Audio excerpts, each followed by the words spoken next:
Sarah's thumb flew over her phone as she scrolled through Craigslist, looking for a vintage toy for her niece's upcoming birthday. A thumbnail of delicately painted porcelain faces caught her eye. The listing read, "Antique porcelain dolls. Full set. Mint condition. Unbelievable price." The asking price was surprisingly low. Too low. With her curiosity piqued, Sarah clicked on the listing. The seller's note was simple. "Selling my collection. Must see in person to appreciate." After exchanging a few messages, Sarah set up a time to meet the seller at her home. The address led her to a grand, albeit weathered mansion on the outskirts of town. Ivy crept up the walls and the windows were dark and dusty. It seemed out of place, like a relic of a forgotten time. She knocked. The door opened to reveal an elderly woman, her gray hair pulled back in a tight bun, and her skin almost as porcelain as the dolls she was selling. "Ah, you must be Sarah," the old woman said with a smile. "Come in, dear." The interior of the house was a shrine to dolls. Dolls lined the shelves, perched on tables, and stared down from every available space. Sarah felt a shiver run down her spine. The eeriness of the situation settled in, but she shook off the feeling, reminding herself of the potential bargain. "They're beautiful, aren't they?" the old woman said, noticing Sarah's gaze. "I've collected them for years, each one unique." Sarah tried to focus on the dolls from the listing, but her attention was drawn to a series of dolls placed prominently on a central table. They looked familiar.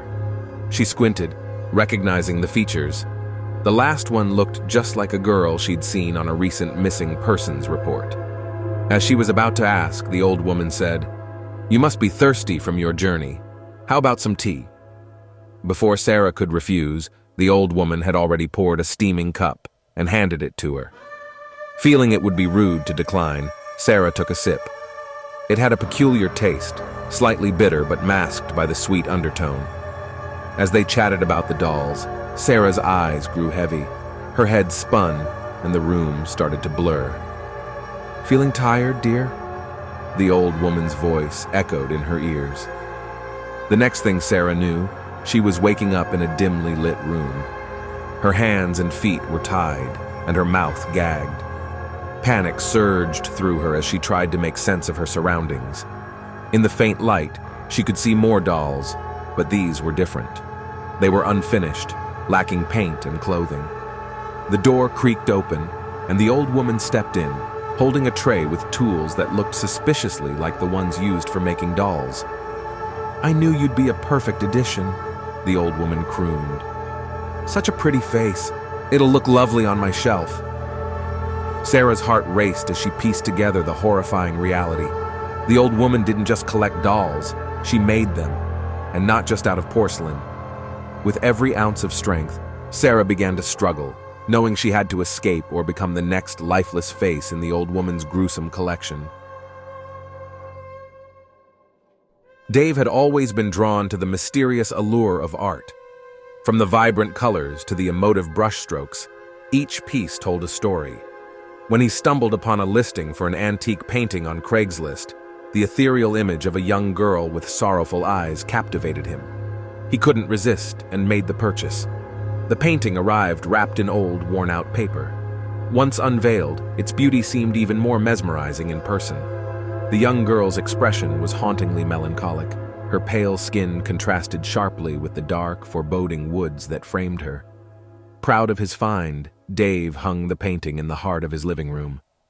That night, as he settled into bed, he heard the faintest whisper, "Help me." Dismissing it as fatigue, he drifted to sleep. But as days turned into nights, the oddities multiplied. Lights flickered, cold spots formed around the painting, and shadows darted across the room. Dave could have sworn he once saw the girl's eyes following him. Disturbed, Dave sought out Mrs. Eleanor, a local historian known for her vast knowledge of town lore. She gasped upon seeing a photo of the painting. "That's Amelia," Eleanor said, her voice quivering. "She vanished over a century ago.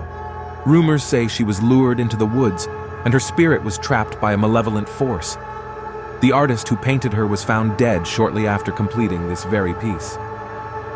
Dave felt a cold dread wash over him. "So you're saying her spirit is in this painting?" Eleanor nodded. "And she's trying to reach out." Dave had to find a way to free Amelia. He began researching old rituals and ceremonies. A few days later, he gathered the necessary items: candles, sage, and a silver locket belonging to Amelia, loaned by Eleanor from the local museum. That night, with the painting placed on an easel in the center of the room, Dave began the ritual. The air grew cold and the wind howled outside.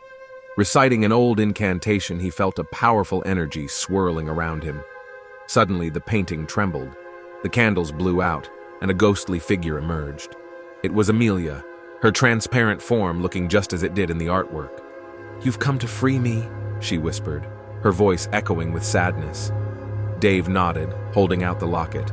"Take this. Return to where you belong." Amelia clasped the locket. As she did, a burst of light radiated from her, illuminating the room. The malevolent shadows recoiled, screeching in defeat. As the light dimmed, Amelia's figure vanished, leaving the painting empty, devoid of her image. The next morning, the sun shone brighter, and Dave's home felt peaceful.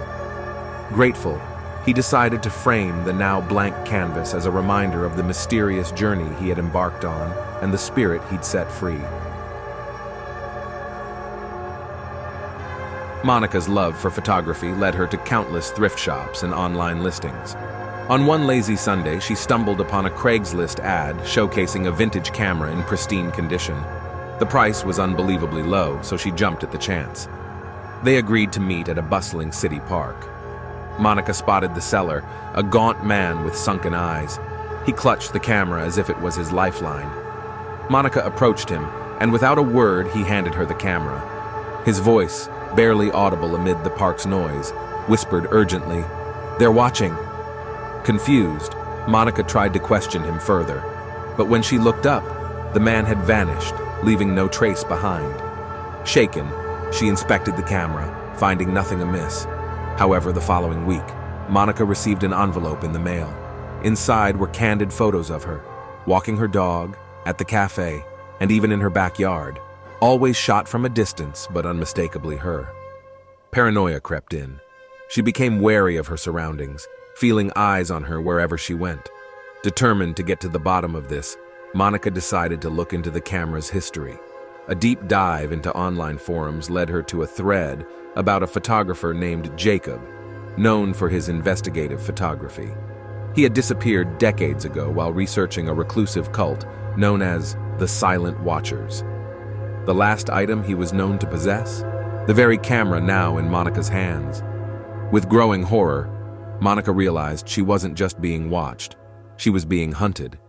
She started to find symbols etched into her doorstep and cryptic notes left at her workspace. It became clear that the Silent Watchers believed this camera held incriminating evidence. Monica decided to examine the camera more closely. Hidden within a secret compartment, she discovered a tiny SD card. The images on the card were haunting: clandestine meetings, ritualistic ceremonies, and an old, dilapidated building which she recognized as an abandoned church on the city's outskirts. With the evidence in her hands, Monica approached the police, but they dismissed her, thinking it was a prank. Desperate, she decided to confront the Silent Watchers herself. Late one night, she ventured to the church, camera in tow. As she stepped inside, hooded figures encircled her. The leader, a tall figure with an ornate mask, stepped forward. "You've seen too much," he hissed. With adrenaline pumping, Monica held up the camera. "I've shared everything on this SD card. If anything happens to me, it'll be public knowledge." The cult members exchanged uneasy glances. The leader, visibly shaken, replied, "Leave, and never return." Monica, clutching the camera, rushed out and never looked back. She moved to a new city, leaving the haunting memories behind. However, she never let go of the camera, a symbol of her courage and the mysterious world that lies just beneath the surface. Jake and Lisa, fresh from their honeymoon, were eager to furnish their new home. Their excitement knew no bounds when they found an exquisite wooden cabinet on Craigslist. Its intricate carvings and aged patina seemed to tell stories of old. When they met the seller, an old man with silver hair and deep-set eyes, he handed them the cabinet's key with a word of caution. Never open it during a full moon. His voice held an urgency that unsettled them. Lisa chuckled, dismissing it as an old man's superstition, while Jake simply nodded. The cabinet found its place in the dining room. Its grandeur was undeniable, often becoming the subject of admiration from visiting friends and family. Life continued until one night, under a brilliant full moon. Lisa, looking for a tablecloth, absent-mindedly opened the cabinet. Nothing seemed amiss at first. However, the days that followed told a different story. Lisa grew distant. She'd spend hours sitting by the cabinet, her fingers tracing its carvings, her eyes glazed. Conversations were curt, meals forgotten, and nights restless. Jake grew worried. He missed his vivacious wife and her infectious laughter. His concern heightened when he found her one night, talking to the cabinet in hushed tones.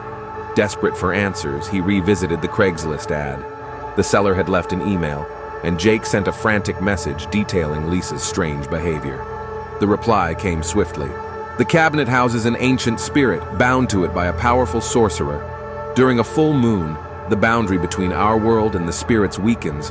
Your wife is under its spell. Jake felt a chill. The message ended with an address and a time. Come alone, it read. The address led him to a bookstore, its windows lined with jars of herbs and old tomes. The silver-haired seller awaited him. Without a word, he handed Jake a small velvet pouch. Inside is sage, salt, and a talisman, he explained. Tonight, under the waning moon, create a circle around the cabinet using the salt. Light the sage and let its smoke cleanse the room. Lastly, place the talisman on the cabinet's door. It will weaken the spirit, allowing your wife to break free. Gratitude filled Jake's eyes as he clutched the pouch. That night, he followed the instructions to the letter. As the sage's smoke filled the room, Lisa began to cough and wheeze, falling to her knees. The cabinet doors rattled violently, but the talisman glowed, emitting a powerful energy. Hours seemed to pass. Finally, as dawn approached, Lisa's coughing subsided. She looked up, her eyes clear and confused. Jake rushed to her, holding her close. The nightmare was over. The next day, the cabinet was removed, sent far away to be locked up and guarded. Their home was filled with laughter once more. But Jake and Lisa learned an invaluable lesson. Some things, no matter how beautiful, carry a weight best left untouched.